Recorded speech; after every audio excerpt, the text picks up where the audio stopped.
नमस्कार सर्वांना, श्री स्वामी समर्थ। आज मी अतिशय पौष्टिक असे डिंकाचे लाडू बनवत आहे। डिंकाचे लाडू बनवण्यासाठी इथे मी 250 ग्राम खोबरं घेतलं आहे, 500 ग्राम खारीक घेतली आहे, 250 ग्राम बदाम, 250 ग्राम काजू, 250 ग्राम पिस्ते, 250 ग्राम वॉलनट आणि 100 ग्राम मेथीचे दाणे आणि 100 ग्राम जे बिब्याचे बिया असतात ते घेतले आहेत। आणि सर्व मिश्रण मी एकत्रित करणार आहे। फक्त जे 100 ग्राम जे मेथी दाणे घेतले आहे त्याची पावडर मी घरी बनवेल आणि बाकीचं हे जे सर्व साहित्य आहे हे सर्व साहित्य मी मशीनवरून दळून मागवणार आहे, कारण हे जास्त प्रमाणात असल्यामुळे मिक्सरला याला वाटायला थोडं प्रॉब्लेम येतो।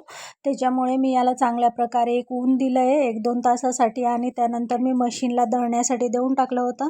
तर पहा, आपलं जे लाडूचं मिश्रण आहे तो चांगल्या प्रकारे दळून आलेला आहे बारीक।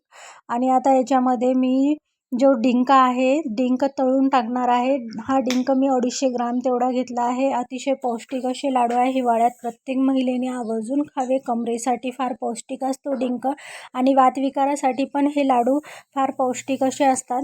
तर त्याच्यानंतर मी तूप गरम केलं आहे, साजूक तूप, आणि त्याच्यामध्ये मी डिंक टाकून याप्रमाणे छान फुलेपर्यंत त्याला तळून घेणार आहे। डिंक आपला छान फुलला आहे।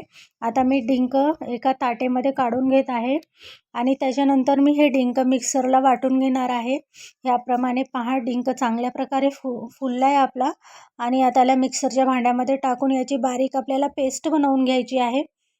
आणि त्यानंतर ही जी बारीक बनवलेली पेस्ट आहे, जे आपण लाडूचं मिश्रण मागवलं आहे त्याच्यामध्ये ती मिक्स करून घ्यायची आणि त्याच्यामध्ये अमरावती साखर पण मिक्स करायची आहे। माझं हे सर्व संपूर्ण मिश्रण 1 किलोच्या जवळजवळ होतं। त्याच्यामध्ये मग मी अर्धा किलो तेवढी अमरावती साखर टाकली आहे आणि या मिश्रणाला सारखं असं एकजीव करून घ्यायचं आहे।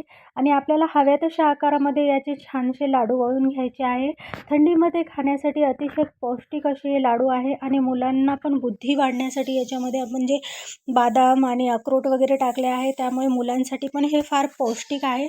तर नक्की ही रेसिपी ट्राय करा। माझी लाडूची रेसिपी तुम्हाला कशी वाटली मला नक्की कमेंट करून सांगा आणि तुम्ही कसे लाडू बनवतात हे पण मला नक्की कमेंट करून सांगा।